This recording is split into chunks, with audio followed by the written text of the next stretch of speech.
Ada segelintir masyarakat bila ada duit lebihan, terus terfikir mahu beli barang berjenama. Contohnya beg LV berharga sekitar RM15,000 atau jam tangan Rolex sekitar RM40,000. Apa yang berlaku kepada nilai beg LV selepas 5 tahun? Kebiasaannya nilainya susut hampir 50% kerana trend fashion berubah dan material mungkin mula lusuh.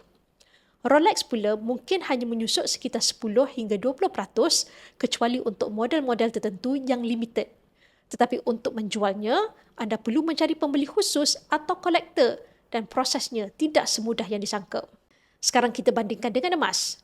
Jika anda gunakan RM40,000 untuk membeli emas, contohnya 5 tahun yang lalu dengan harga emas RM216 per gram, anda boleh dapat sekitar 185 gram emas.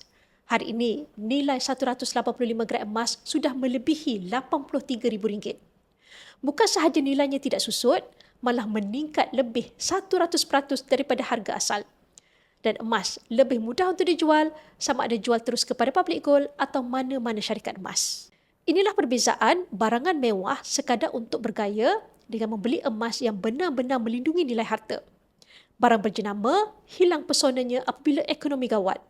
Tetapi emas nilainya berganda apabila ekonomi gawat. Bagi yang berminat untuk memulakan simpanan emas bersama Public Gold, anda boleh rujuk pin video saya untuk 5 langkah daftar akaun Public Gold dan saya akan bimbing anda dalam cara dan langkah-langkah simpanan emas yang terbaik untuk anda.